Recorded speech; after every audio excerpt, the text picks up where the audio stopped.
Unfucking believable.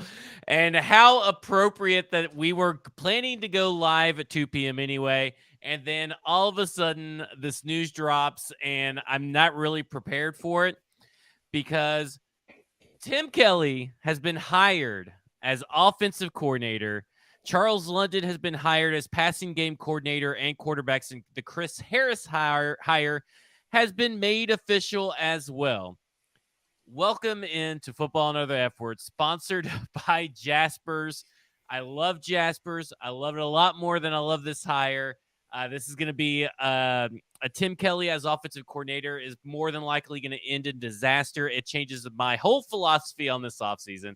It changes this entire show. It just changes this entire show. But you know what doesn't change and it doesn't affect is the good beer, the good food at Jaspers in Nashville. And guess what? Same location, West Nashville, or I guess it's downtown West End Avenue is be the better descriptor for it. I may have to go there on Sunday to drink my sorrows away for their 2-for-1 beer selections. You can watch the Preds there. Oh man, some news broke. Okay. Well, I was going to talk about Aaron Rodgers and how I wish he would, die of dehydration in a desert. I was going to talk about maybe what's the difference between Lamar Jackson and Bryce Young and CJ Stroud. And I was going to talk about all this stuff. And then I had the air people come. They gave me the window of 12 to 2. We decided we were going to do 2. Of course, they show up at 1:59. And I sit back down in my chair after talking to them, get them all situated. And you tell me that I thought you were just joking because I just couldn't believe it. And I would never do that to you, Zach. Yes, you would. But I'm joined by Mike Herndon at Mike Herndon NFL, and I'm sure he's going to have a scathing review of Tim Kelly that you probably have to rewrite your whole article that you're going to write for paulkarski.com, right? I was actually writing about something totally non-related to this, but yeah, it's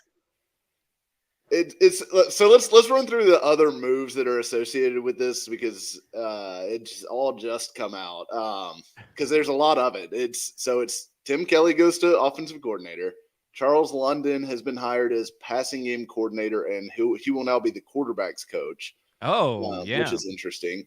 Quarterbacks coach Pat O'Hara is now the team's passing game analyst, whatever that means. They also officially hired Chris Harris, as you mentioned, as defensive passing game coordinator and cornerbacks coach. Love that hire. That one's really exciting. And I like Charles London coming on as passing game coordinator too. I like some of that. Lori Locust, which we already knew, had been hired as defensive quality control coach, formerly from the Bucks. Justin Hamilton, I don't know who that is, honestly, has been hired as a defensive quality control coach as well. Jason Houtling is now the team's new offensive line coach. So they just promoted from within on offensive line coach as well. So the former assistant offensive line coach is now the full-time offensive line coach. Luke Steckel is the team's run game analyst, no longer tight ends coach. Tony Dews is now the tight ends coach. He was formerly the running backs coach. They don't have a running backs coach now, so they've still got to hire that spot. And I guess that's it.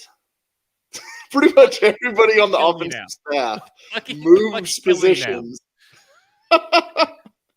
I hate everything about what you just said outside of Lori Locust, Chris Harris, and Charles London. Everything you said makes my head hurt. It makes me angry. It makes me pissed off that what I mean, I literally have a topic right here. And it's on this long list of topics. If you're watching on YouTube and on the live stream right now, it says it's got to be Bieniemy or Nagy, right? That's one of the topics was going to be.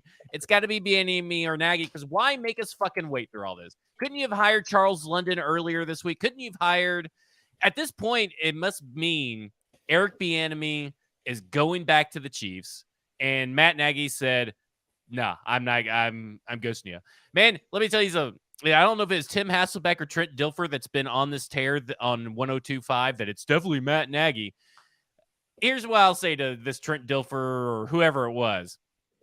any of these quarterbacks, former quarterbacks, they don't know anything that's going on with the Tennessee Titans, and I'm sick of it. I want them all thrown off the air, off the radio. They're worthless. This is maddening because this is where is the hope for the offense? Yeah, I mean, this is in my one word analysis immediately was just uninspiring. I mean, it feels like this is just kind of like, oh, we're just gonna throw all these coaches in a blender and see if it works better with them sitting in different chairs. I mean, I don't understand like where are the new ideas coming from, because even Charles London, I think you kind of look at it and you say, okay, yeah, he's a new face technically, but he's coming from the same, like he's coming from Arthur Smith. Like, yeah, I don't know. I just, none of this feels like they're staying in the same direction is what this tells me. They are going to have the exact same fucking looking offense. And we'll see if like maybe Todd Downing being just a shitty play caller was the whole difference. And maybe Tim Kelly will be better at that. I don't know, but my hopes are not high. This is maddening on a bunch of levels, and I really don't know where we start because my head is spinning. Like, I cannot come to terms and believe that this is real. I'm still waiting on someone to say February Fools because this is fucking dumb. Like,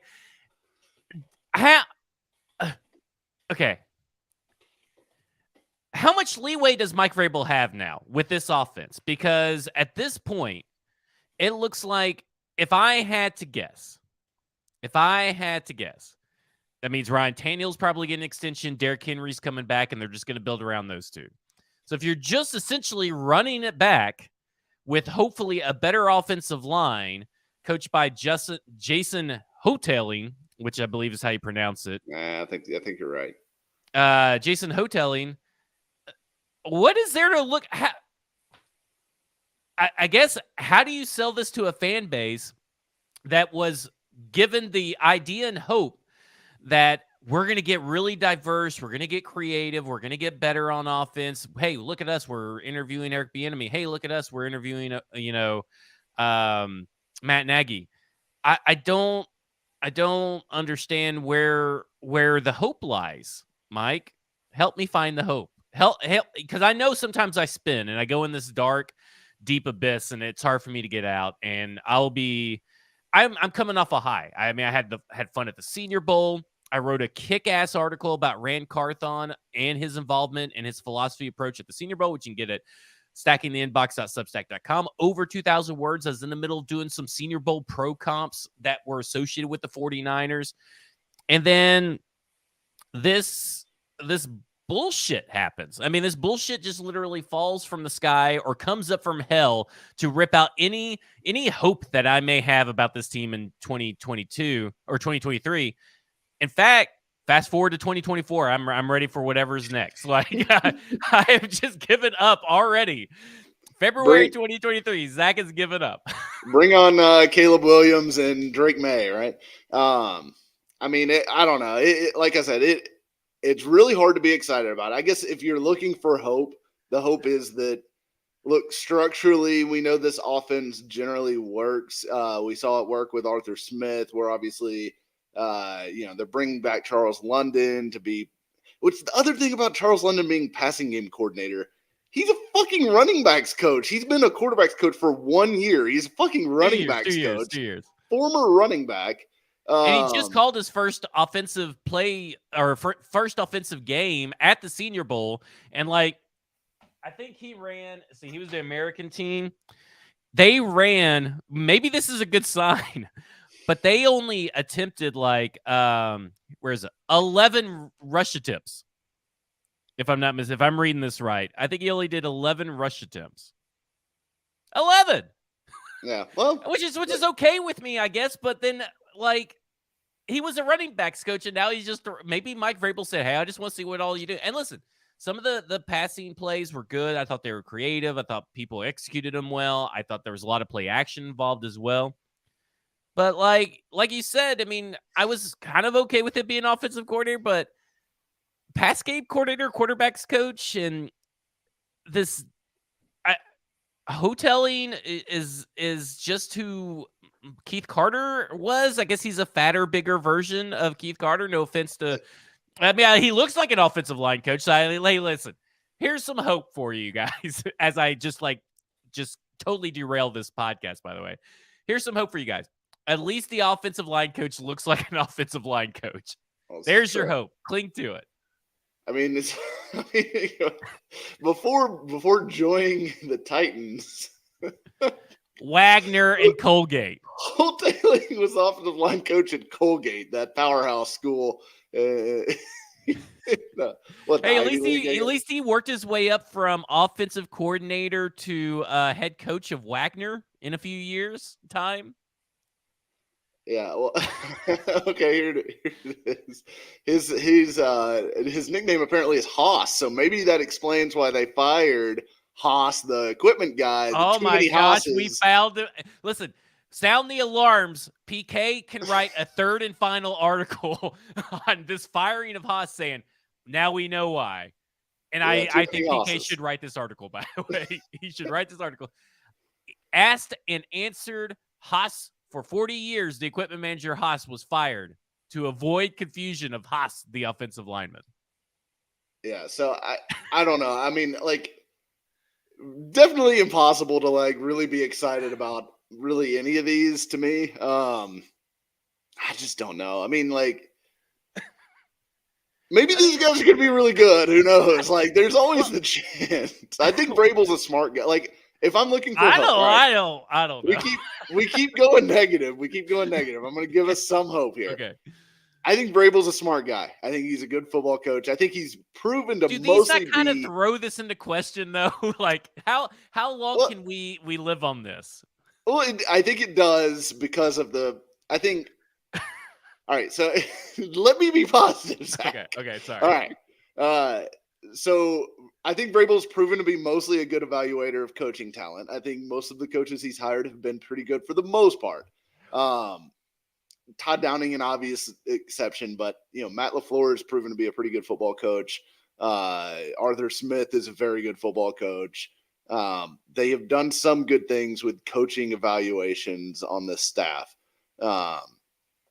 So I think we will have to. I mean, you're gonna have to give it a shot either way, right? Like this is what it is. I don't know. It doesn't really take too much to change the colors on these graphics to a different team. I mean, let's be honest there. I could easily change football and other efforts to be a Kansas City Chiefs podcast. Well, that sounds lovely right now. Yeah, I don't know. It's all very confusing to me. I mean, because I guess basically Rob Moore is the one guy that actually stays in his current role. Which AJ Brown, who I know I would never really say his name on the podcast, he gave Rob Moore props about the growth of the wide receiver that he is because of Rob Moore. So, I mean, obviously the rest of these guys, I guess, just suck at their job. And they're like, well, let's try a different position because I sure do like drinking with you guys. And I'd really hate to mess up our weekends up at the cabin. I mean, it's just odd. I feel like maybe I don't know what the Tony Dews going to tight ends coach thing is. I mean, Tony Dews has been a lot. He's coached a lot of different positions in his background. Do we know what time this Zoom is going to be? Because I don't want to run over into it. Yeah, that's true. No, I don't know yet.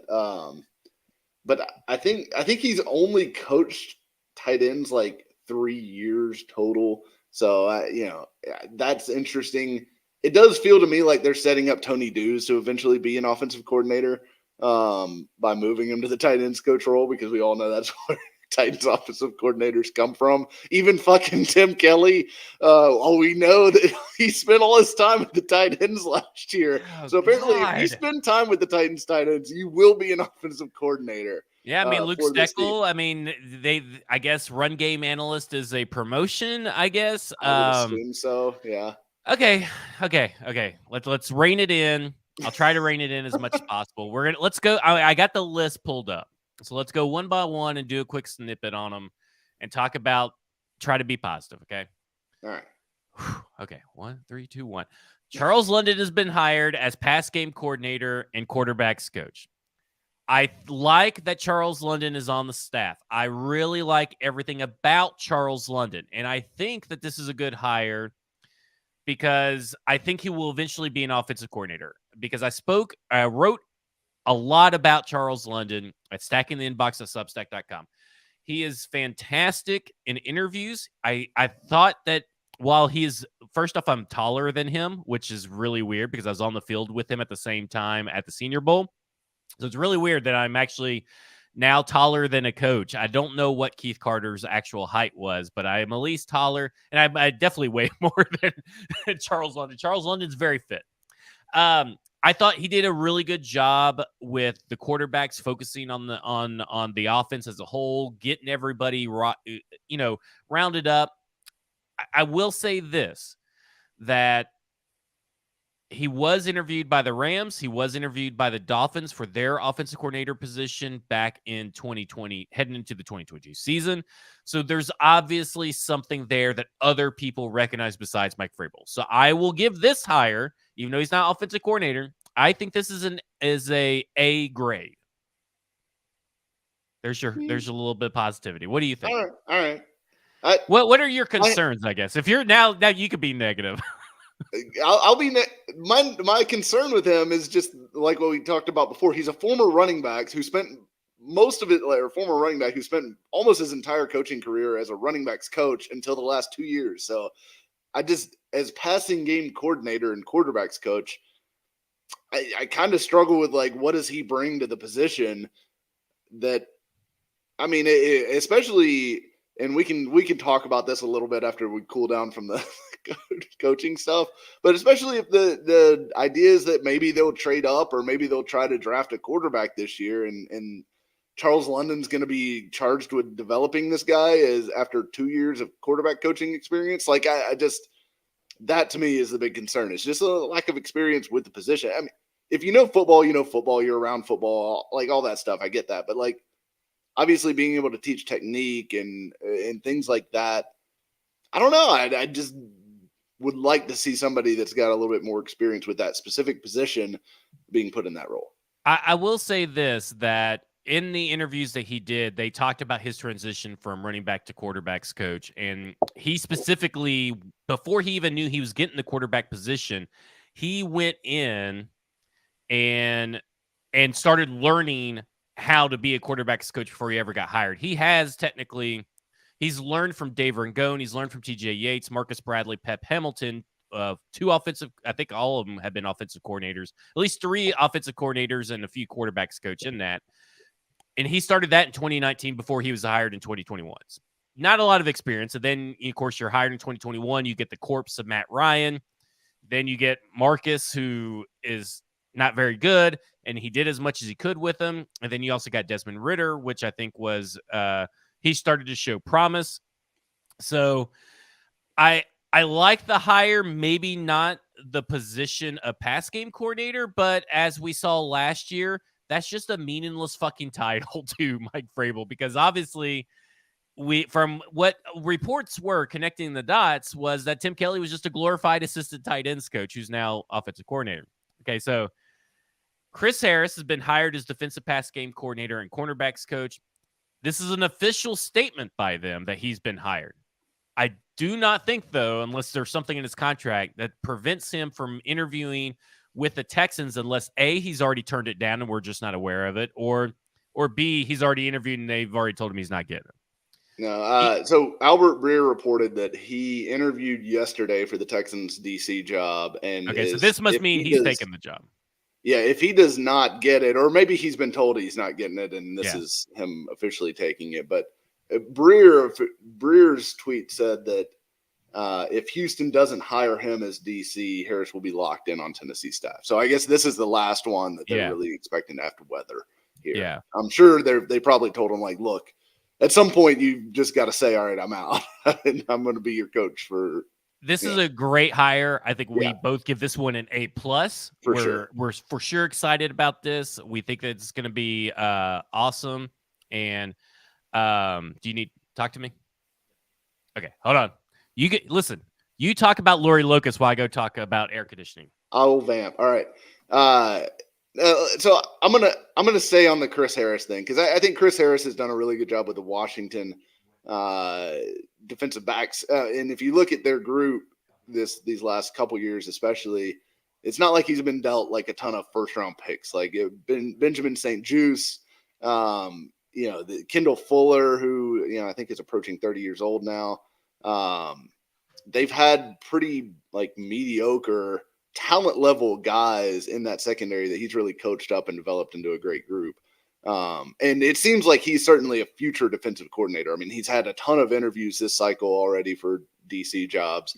And I think the expectation has to be that he's probably gone next year if the defensive backs play well. But that's a trade you'll always take, right? Like the whole fear of like losing a guy at the moment that you sign him thing, the only way you're going to lose him is if the defensive backs play great. So you would certainly take a great year of defensive back play next season and give up Chris Harris if that means he has to move on after that. You certainly would make that trade, and then you just go try to find another good cornerbacks coach, because you don't want to hire a guy who stinks and nobody's ever going to want just because he can stay around longer. Like, hire the best coach, and if that means he leaves, then he leaves. But I also think there's the long play here for the Titans of, hey, Shane Bowen, if the Titans have a good defensive season next year, maybe he gets gets head coaching looks.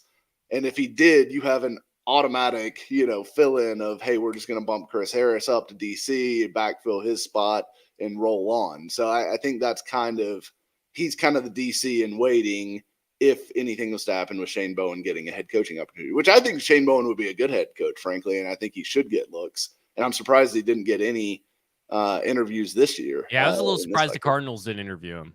Yeah, me too. Okay. Lori Locust, great hire. I think we say this is an A+ hire as well. She's done tremendous work. Vrabel has actually, I guess, would have interacted with her. She would have got on Vrabel's radar during the summer practices with the Tampa Bay Buccaneers. They've had 2 of them, if I'm not mistaken. For all intents and purposes, everybody's talked about how great of a coach she is. I know that it's being listed as defensive quality control coach, but we know that it's going to be with an emphasis on the outside linebackers with Ryan Crow, whereas her previous stop was doing the defensive line. Now, she's a former defensive line player herself, an MVP for the Virginia Vipers. And so far, I mean, okay, Charles London, if you told me Charles London, Chris Harris, and Lori Locust were hired on the staff, I'm feeling pretty good about it so far. Right? Yeah. Okay. Yeah, I mean, the additions are good. It's the shoveling around of the other, Okay, I got some information on Justin Hamilton, who is a former defensive back out of Virginia Tech. He was drafted in 2006 in the 7th round by the Cleveland Browns. He played there 1 season and then 1 season for the Washington Redskins. He's been defensive coordinator for the Virginia Wise, Virginia Military Institute, outside linebackers coach at Coast Special Teams. Then he moved into inside linebackers coach at Coast Special Teams. And then director of player development for defense for Virginia Tech at 2018. Virginia Tech 2019. He was the safeties coach. And look at here, Virginia Tech 2020 to 2021 defensive coordinator and safeties coach. He is making the leap from there to being a defensive quality control coach. And you can probably venture to say that he's maybe he knows Chris Harris. Maybe he is being brought in to help with the defensive backs and stuff like that. He's here to rehabilitate Caleb Farley.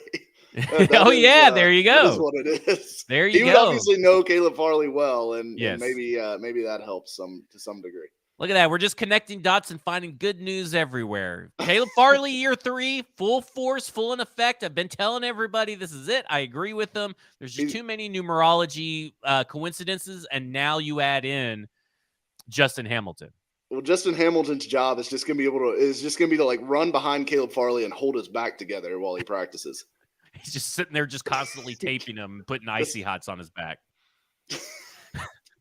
Just don't slip out. Don't slip these discs.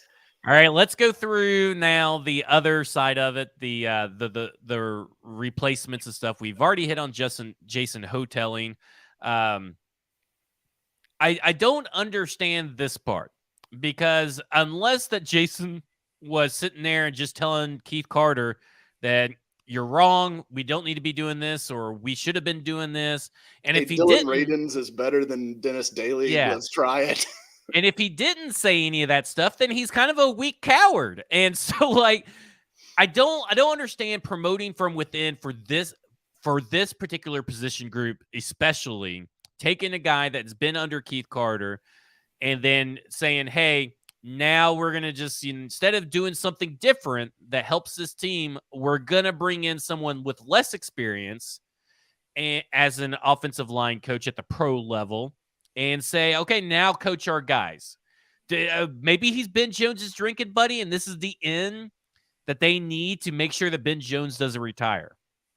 The crazy thing to me, and I don't know what Mike Sullivan's situation is, whether he wants to be an offensive line coach or not. Yeah, because when you said that this guy was an assistant offensive line coach, I was like, no, I think that's Mike Sullivan, isn't it? Well, Hoteling was brought in a couple years ago as like the second assistant offensive line coach under Keith Carter, along with Sullivan. Sullivan's been there since 2014.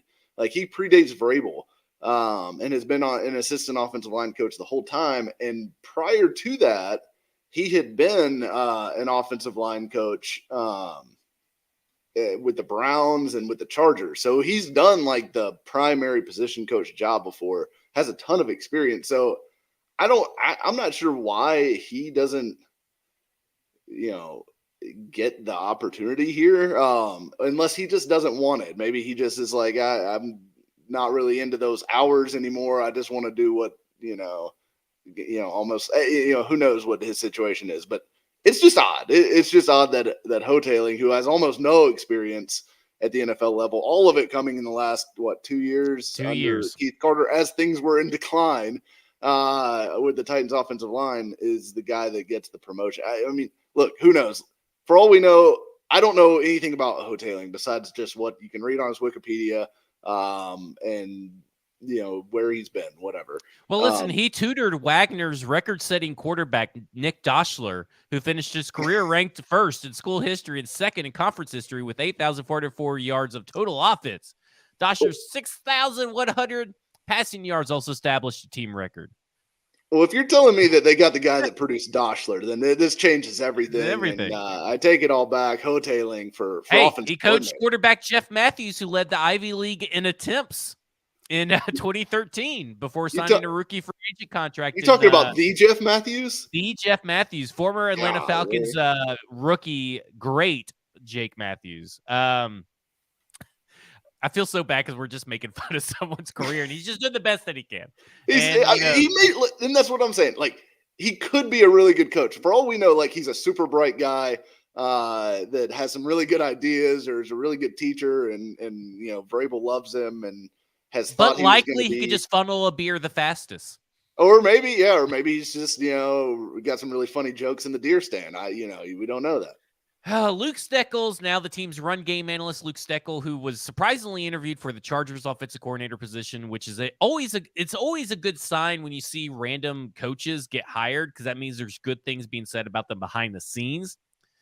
But I don't understand why you're removing him from tight ends coach, because the tight ends, while unremarkable outside of Chig and Austin Hooper, looking at you, Jeff Swain, there was growth there, right? They were like the best position group, I guess you could say, on the offense was probably the tight ends. And you're taking away the guy that pretty much put Chig on the map, for this team and made him a viable playmaker and coached him up. And you're putting him on the run game side, which is, yes, as a tight end coach, you are involved in the design of the run game and the pass game and all that kind of stuff. But just very interesting that they're just totally removing every position group from him and just solely making him a run game analyst.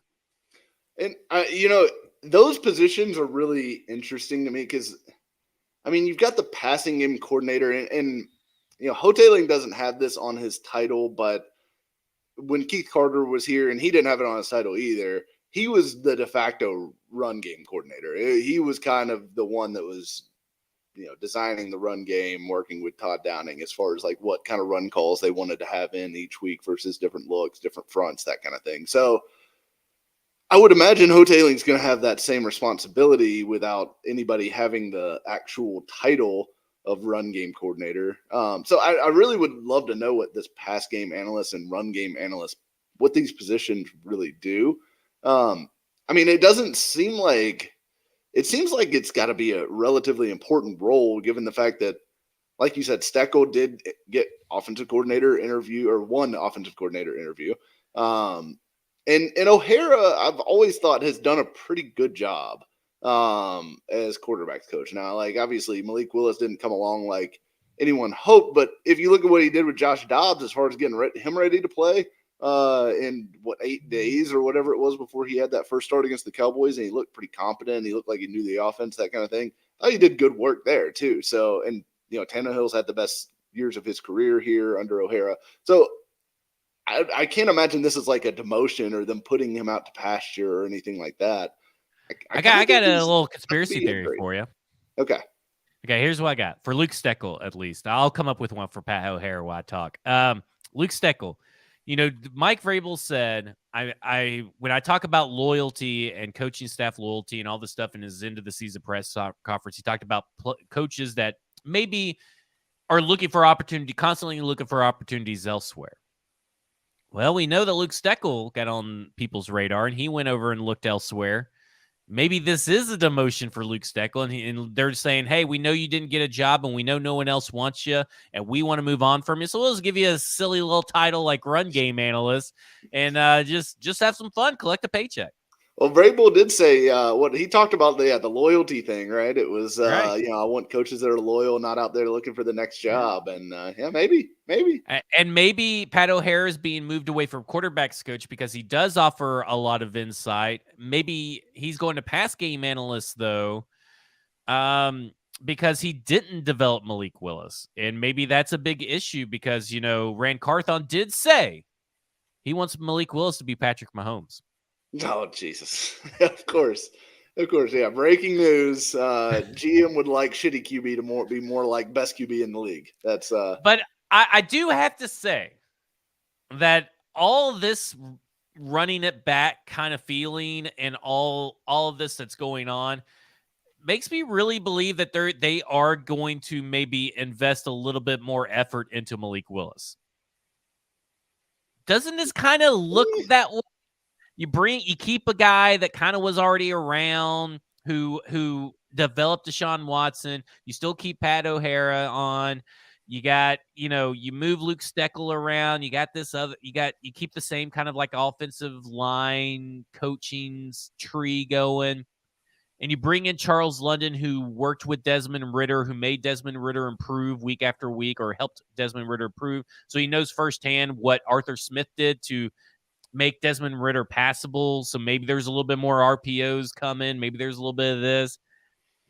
It kind of looks like they're going to start investing, because this is not a coaching staff that I would be comfortable bringing in like Bryce Young into or someone like that. Like this is a coaching staff for the people already on that, for the players already on the roster. This is the coaching staff trying to get the pick for Caleb Williams. Yeah. Then you fire everybody and stuff. And hire the good coaches. Yeah. No, I don't know. To me, I would just be so surprised if Malik Willis was anything but a lost cause at this point. I mean, I would too, but maybe they think something else. I don't know.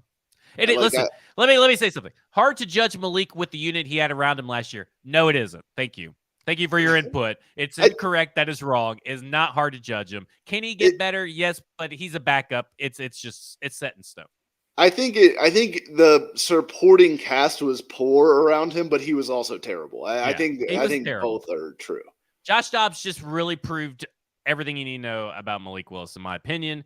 But hey, maybe because Malik Willis started coming in earlier with 1 week left to go in the season, maybe he'll carry that over into the offseason and he'll actually come in early and put in some work. 7:45 instead of 8. Yeah, maybe he'll come in at 7:45 instead of 8. I don't know what time he was coming in, but like it was funny because it's like a week left in the season. Well, Malik started coming in a little earlier. Well, better late than fucking never, I guess. Lord. Yeah. But we don't have a running back coach, right? No running back coach right now, so they still got to hire that. Maybe they'll hire. Thomas Brown. They'll make me happy. I hire Thomas Brown or Justin Otten or something. I don't fucking know. This is a disaster. There's no way. Those guys are only taking OC jobs at this point. Everybody in the NFL's thinking right now is like everybody that still has an offensive coordinator position open. Everybody's just thinking, look at these fucking idiots. Thank you. Thank you so much. It's like the people, how we made fun of Brian Schottenheimer getting hired by the Cowboys? Yeah. This is just as bad, except for that Tim Kelly's going to be calling the plays. It's going to be the same. The Colts fans are probably having the same reaction right now that we're going to have when they hire Jeff Saturday as the full-time coach. Okay, so let's talk about the implications of this. I guess let's start with go down my list real quick of stuff that we were going to talk about. Let's start with if you're Aaron Rodgers and you're getting high in that little black room of his that has no lights on, that he just shits and pisses in the dark and wears all black. And then you see the ghost of Tim. You see Tim Kelly's silhouette come to you. If you're Aaron Rodgers, do you run away from the silhouette or do you embrace it and say, I want to go to Tennessee? I think you run away because Tim Kelly's silhouette looks a little bit like a Yeti. He's very Yeti-ish. Yeah, former or current NFL execs had posited the idea that the Tennessee Titans would be a good fit for Aaron Rodgers, and they think that him and Mike Vrabel would mesh and all this stuff. And then you see the shit that he talks about on Tuesday, where he's going into the room and he's wearing all black and he's got all this. He hasn't even decided if he's going to play full time, what he's going to do. First off, before these hires, I never thought that this was going to be a good fit, and I didn't really ever think it was happening. Who cares what two NFL execs say may be a good fit when you give them the choice of like all the open positions? Secondly, this is definitely not going to happen because who in their right fucking mind wants to come and saddle themselves for the last few years to this fucking coaching step besides Mike Vrabel? like Aaron Rodgers, I think this kills it, right?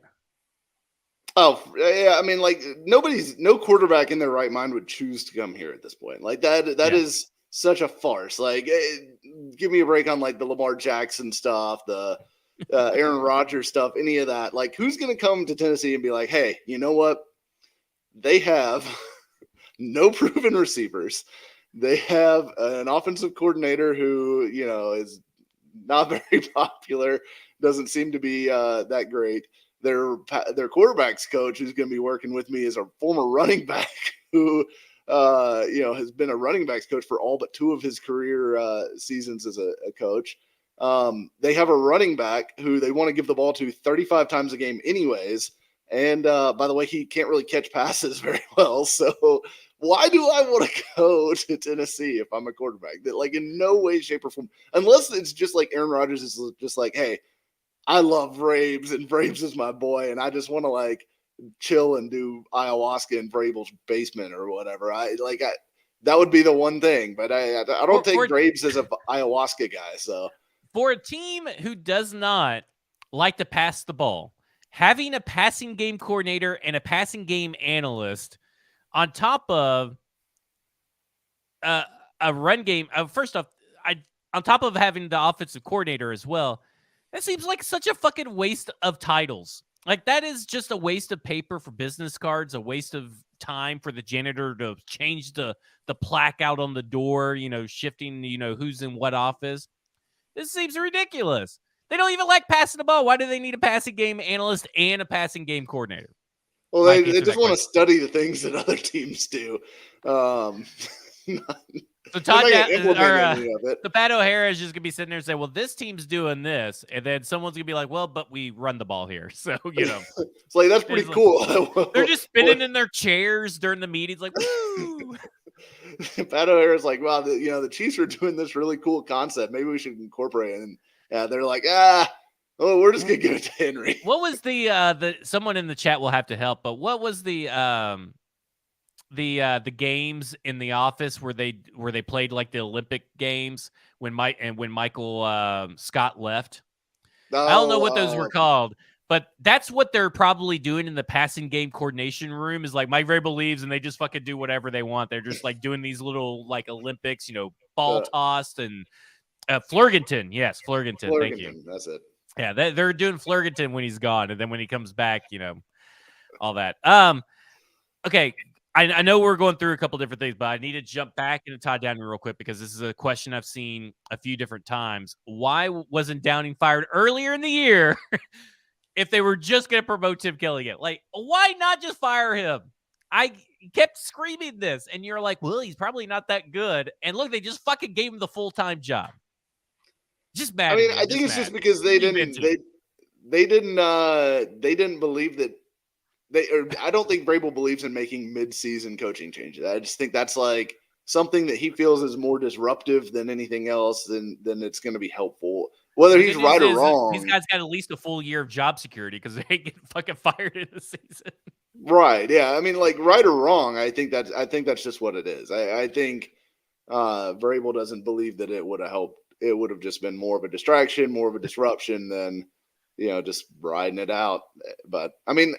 This is fucking terrible. I'm so in retrospect. I know I'm smiling and laughing, but I'm crying on the inside because I have to talk about this all off season now. Well, no, we don't because we did. I mean, it's such a boring hire. This will be the only time we really talk about it because nobody's gonna give a shit about any like insight about like what is Tim Kelly's offense gonna look like. I already wrote about it. It's gonna look the fucking same, okay? Hey, listen, go back to BroadwaySportsMedia.com, search for Tim Kelly. Yeah, and you wrote it. Click on the article that says, "Hey, what does an offense with Tim Kelly look like?" Hey, I fucking already wrote about it because I thought that hey, he's passing game coordinator. This will be great. Yeah. What kind of pass concepts is he going to bring? Well, apparently he either brought the shitty ones or none at all. So, God. Okay. So now I've been a big proponent of if the Titans got their guy in the draft, go up and trade for him. And I still believe in that core concept, but now I am actively rooting against it because I don't want Bryce Young or CJ Stroud to have to be on this team. I wouldn't go that far to root against it because like look at what like great quarterbacks can overcome some shitty coaching to some degree, especially like I mean position coaching and things like that. I think you can overcome that. Like I mean look at Justin Herbert and Joe Lombardi. Like everyone knows he's a shitty offensive coordinator. Herbert's still a great quarterback. Like that the play calling I think is one thing, the quarterback play is another. So still give me Justin Herbert, even if we have to fire this coaching staff in a year or two and replace them all again. But yeah, I still want the talented quarterback. Like if they truly believe, and we talked about this a little bit back and forth on Twitter, if they truly believe that one of these guys is the guy, like the guy that can be. And to me, I think the bar is like, can you join the Patrick Mahomes, Josh Allen, Joe Burrow, elite class of quarterbacks in the NFL? Like, do you have a high probability of hitting that ceiling? And that to me is the line that I would draw if I'm going to trade up to the number one overall pick to draft a quarterback. Now, if you're taking some guy at 11, I think maybe you'd say, all right, we're probably pretty happy with him if he's Jalen Hurts or if he's, I don't know what mid-level, like, Dak Prescott. Like you're probably pretty happy with that result if you're drafting him 11th and you don't have to trade up or make any, or like give up future firsts and all that to get him. But if you're giving up 3 fucking first-round picks for this quarterback, he better fucking be elite. Like he better be a guy that changes the outcome of your team in a material way. And you're hoping that this guy turns into Houston Texans Deshaun Watson without the sexual misconduct allegations and charges of sexually assaulting 65 different women. Yeah. So you hope that he becomes that, unless they think that Malik Willis, for whatever reason, is going to be that guy. I am just so I'm confused and perplexed because, my big thing when talking about the prospect of drafting Bryce Young or CJ Stroud was going to be, hey, it's probably going to be Eric Bieniemy or Matt Nagy as the offensive coordinator because they're waiting so long. So obviously, if you get one of those guys and get one of this offensive coordinators, get one of the quarterbacks, pair him with that offensive coordinator, it's going to be awesome. And Yeah, listen, I mean, maybe Bryce Young could come in or CJ Stroud could come in and overcome this mess of a coaching staff. But you know what? It also kind of scares me that this coaching staff, because of how they hired and who they hired, that God, I hope Will Levis is not there at 11. Like I am terrified that if Will Levis is there at 11, they're going to draft him. I And mean, then I I think it's, truly will be changing the colors on this fucking show. so honestly, I don't think Levis will get to 11. I think I Levis will hope not. go God, that'd be higher terrible. than that. But I mean, Anthony Richardson, like I could see it at 11. I mean, honestly, like I know it sounds crazy right now, but it would not be that insane to me if Bryce Young were to fall like to 8 or 9 or maybe even 11. Depending on how teams, like some of these teams are going to write him completely off because of the size thing, and whether that's right or wrong, like I don't know, but like there are going to be teams that look at him and say he's 5'11" and 190 pounds, and he would be an outlier of outlier. Nobody's ever really succeeded at the NFL level at quarterback at that size. We aren't going to take that risk. We aren't going to touch him. And I mean, and he had the shoulder injury last year, and didn't he have an injury the year before that? His 2021 season. If he did He it, was banged up at some point. I don't think it really missed any time. Okay. Maybe I'm confusing him with someone else then, but either way, had the shoulder injury last year, small stature, all that stuff. I think some teams are going to knock him for that, and I think whether that's the Texans or the Colts, who are the obvious quarterback teams in the top 5, or even like the Panthers, who I think are quarterback thirsty as well. I don't know what their criteria is going to be. I mean, if you look at who Frank Reich has preferred at quarterback, I mean, it's all like these bigger, statuesque kind of quarterbacks that look more like Will Levis, frankly. So from a Panther standpoint, maybe that's a direction they would go. But I don't know. I don't think it's outside the realm of possibility that Bryce Young's sitting there at 11 and everyone's going, "Oh my God, can you believe Bryce Young's falling?" I think it's possible. Mike, I just at this point it has to be. It's on the wall. I don't know if Derrick Henry is going to play at the current number, but he's playing for the Tennessee Titans. I know that Ryan Tannehill is definitely not going to play at his current number, and he's playing for the Tennessee Titans. Do you think both those statements are like 90% true? It's Tannehill and Henry and nobody else. I think Henry's definitely back. I'm like so here's what I think happens at this point. I think the most likely scenario is that Tannehill is not moved until potentially after the draft. If they were to trade up and take one of these guys in the draft, maybe then you look at trading him or doing something else. I think that's a smart idea because I mean there's no better way to maximize your value than to wait till everybody has filled up their quarterback room and try to trade Ryan Tannehill then. I mean, I just don't think I don't think the Titans are going to leave themselves with no viable starting quarterback heading into the draft and picking 11th. Like you just can't do that unless they were to trade up a couple weeks before the draft or in March or something like that. And then, you're sitting at number 1, you're going to draft your guy, you're going to start your guy. Then you look to trade Tannehill and move off and get that salary cap savings and all that stuff. But most likely, I think the scenario is that they either restructure or extend Tannehill, and then they could still look at drafting a guy and pairing him with Tannehill, and whoever wins the job. And if they can trade Tannehill, great. If not, cut him or move on from him next year. But I think Tannehill's probably on the roster next year, most likely. Yeah, I'd say 90% for that. Yeah, that's where I'm at. 90%. I mean, there are chances. Oh man, I mean this whole thing is just a disaster, and I think this is the worst possible scenario outside of like keeping Todd Downing employed was this outcome, right? Not firing Todd Downing.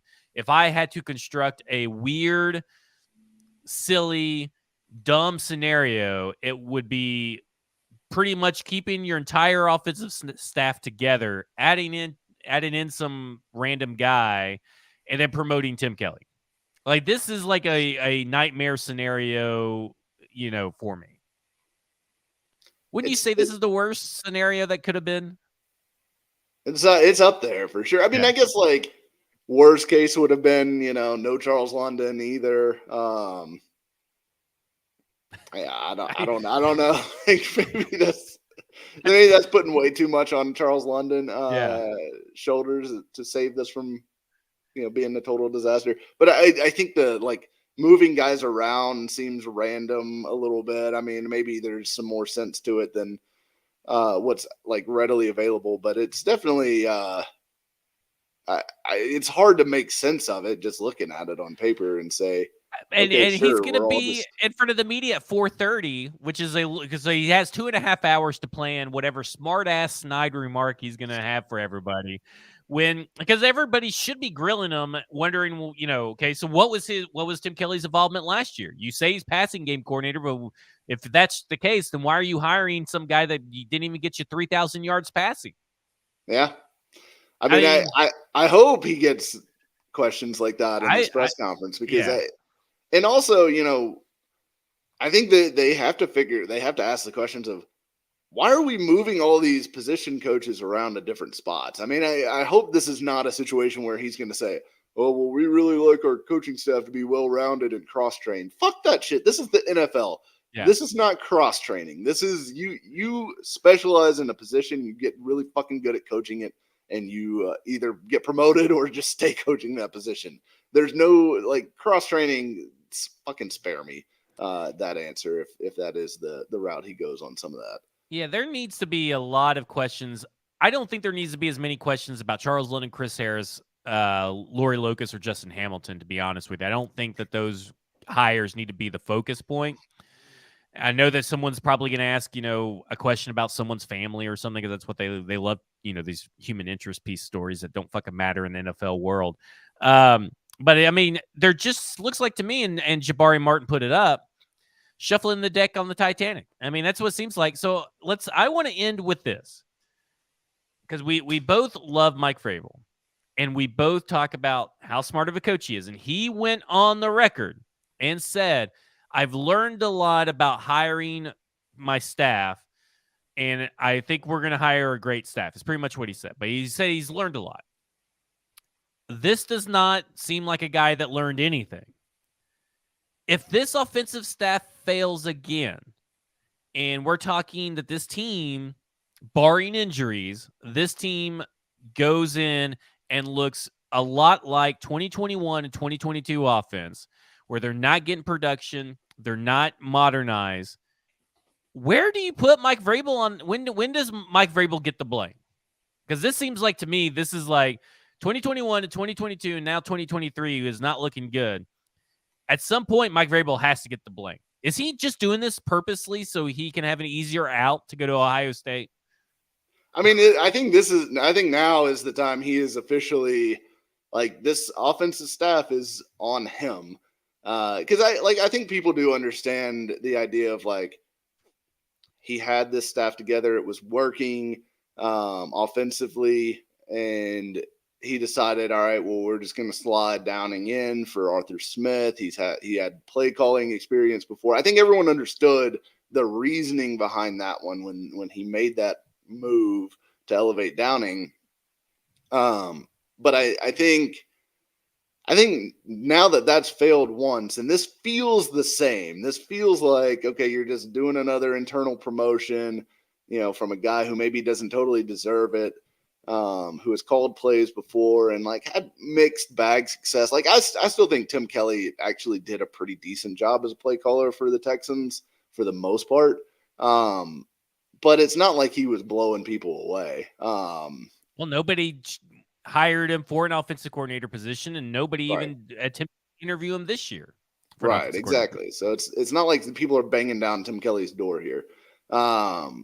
So I think now you look at Vrabel and you say, okay, if this doesn't work, then this is on him. And I don't know whether that means he's fired if this offense doesn't work, because I think there's still some context of like they've got to totally rebuild the offensive line. They've got to still add multiple weapons at receiver. They've still got to figure out the quarterback position and what they want to do there, whether it's Tannehill or whatever.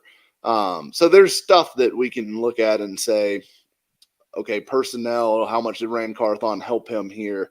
But at the end of the day, the offensive staff's job is to elevate whatever they've got there. So if we feel like from a talent standpoint, they bring in enough guys that they should be a top 10, top 15, whatever offense, and they fail to hit that mark, I think you do have to start looking at Vrabel and saying, okay, what the hell is wrong with you and your coaching decisions here? Talking about casting a wide net and then going out and making these hires does not scream, I did enough due diligence. Now, maybe he feels that way, but from the outside looking in, I would like to know, and we'll probably never know, how many people did you interview for the offensive coordinator position? How many of those were on other teams? Because at this point, we only know that the confirmed interviews are Charles London, Justin Otten, and Tim Kelly. We know they've requested interviews, but we don't know of any confirmed interviews. We don't even really know Justin Otten interviewed. For sure. Now, both London and Otten were not confirmed what position they were interviewing for, correct? Like they were just interviewing for a position. Now, London was confirmed to do offensive coordinator, but Otten was offensive staff.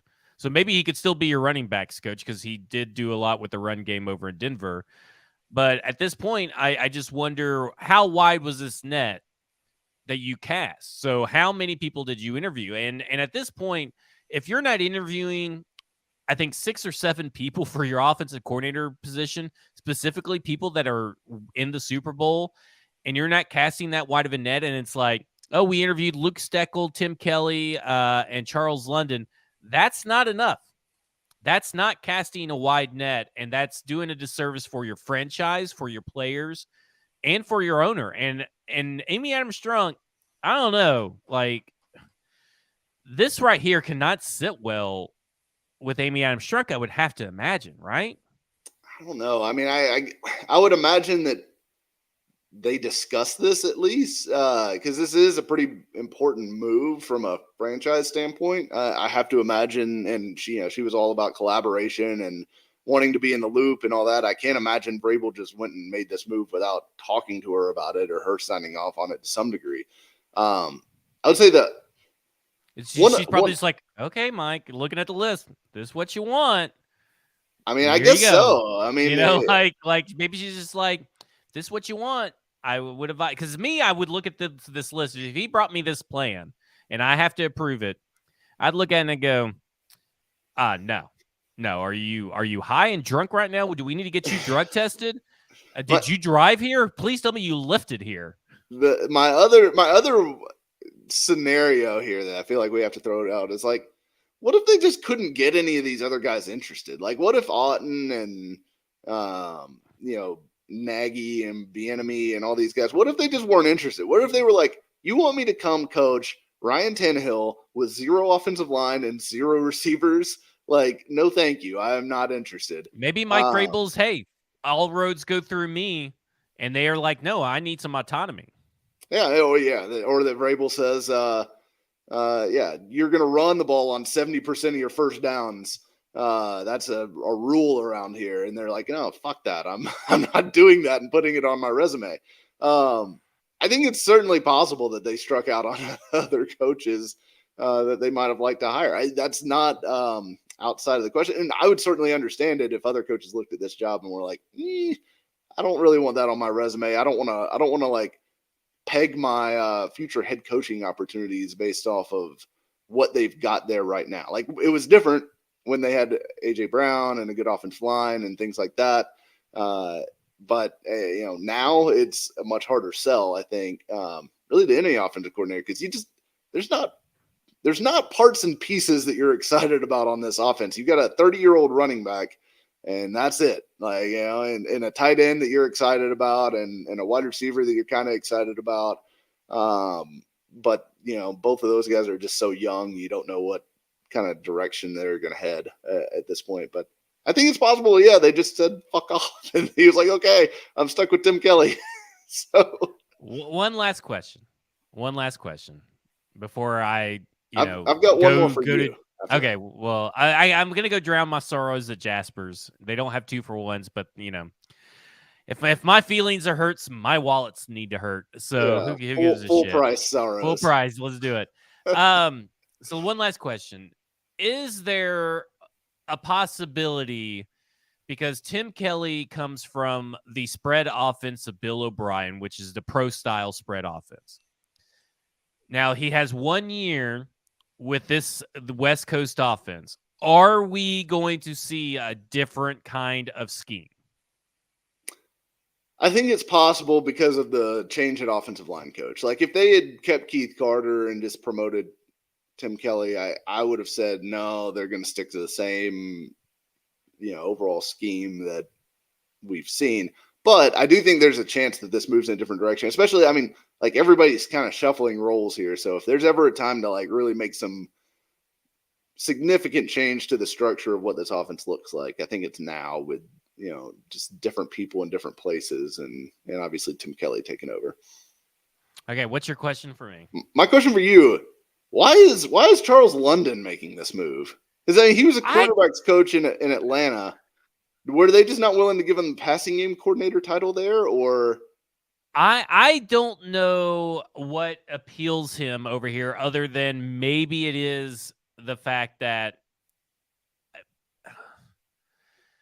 I don't know. Maybe he thinks that he loves challenges. He is specific. So here we go. Here's my official stance on this. He loves a challenge. He actively seeks out to challenge himself. He wants to always better himself, and he saw what we saw. Malik Willis fucking sucks. He stinks. And he says, you know what I'm going to fucking do? I'm coming in there, and his way he said in his interview, listen, I love a challenge. I'm coming in there, and I am coming for Malik Willis's butt, and we are going to make him be a top quarterback. We're going to make him be Patrick Mahomes. And GMRC and Mike Vipper were like, that's our fucking guy right there. Passing game coordinator, baby. So you're thinking like maybe 125 yards passing in a game next year? Yeah, we'll be able to get it. He'll make those improvements. That's the only thing I can think of, is that like he legit said he wants a challenge, and this is probably the biggest challenge you could face as a young quarterback coach. Then coming into an offense built like this, and you have to make sure that Ryan Tannehill looks good, and/or Malik Willis and a rookie looks good in this offense. Like, that is this challenge. I guess. Maybe Art Smith was just tired of this Duke motherfucker. He's Art Smith is Tar Heel, and I know they are good friends, but maybe he's like, man, I don't know. I just really need this Blue Devil out of here. I think the one case you could make maybe would be that, like, the offensive success in Atlanta is always going to like go to Arthur Smith, like, credit wise, whereas like if he comes here and the passing game starts to look really good, then he'll get more credit for it. Or when it sucks, or if it sucks, they're gonna know. Well, that's all Art Smith, I guess. Yeah, exactly. This is a very risky move, because if if these quarterbacks suck and this offense does not get better, then you pretty much you had it good over Atlanta. You're with Art Smith. Maybe he thinks Art Smith is a lame duck head coach. Maybe he thinks Tennessee will get him more notoriety for an offensive coordinator position later on down the road. Maybe he thinks that Tim Kelly's a lame duck. And he's like, hey, I just got to wait one more year. And you know what this team does? They just promote from within. Yeah, always. As an exclusive rule. Okay. Would you rather have Brian Schottenheimer or Tim Kelly? Hey, give me Tim Kelly. Schottenheimer's just such a proven failure.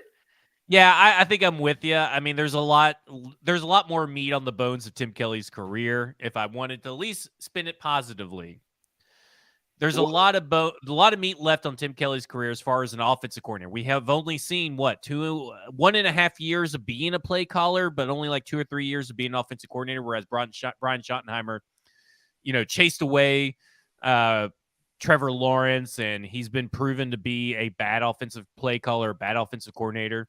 And I'll say this.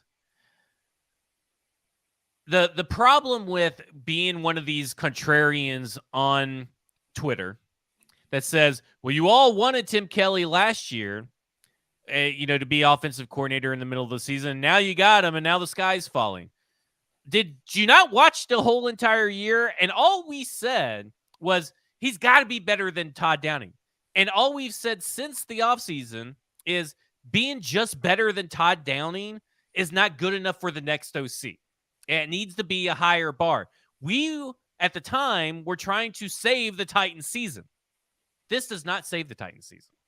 And it was never a, hey, we think Tim Kelly is... takes and your stupid ass copying each other on Twitter because you all can't come up with your own ideas and shove it up your ass.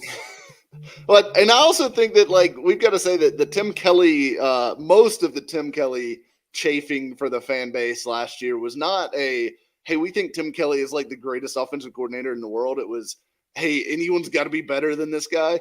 Yes. It's we wanted anybody but Dennis Staley. We wanted anybody but Todd Downing. And your choices to replace Todd Downing were not all of the coordinators that are available in the market. It was the guys that are on staff, and out of the guys on staff, that was the one that made the most sense. So now that your choices are all of the coordinators that are on the market, of course the opinions change because you would like to see them shoot higher, aim higher, and maybe they just did and missed. But I don't know. But one thing I do want to give credit to here. So Tony Dews, I forgot about this. Tony Dews was a tight end in college. That was the position he played. So him actually going to tight end coach makes a little bit of sense there. Now, who knows who the running back coach is going to be or whatever. Maybe they'll hire. Would this save the coaching staff for you if they hire Ben Jones? Every position but the quarterback position. Yeah, he's coached everywhere. He really has. He has a wide background.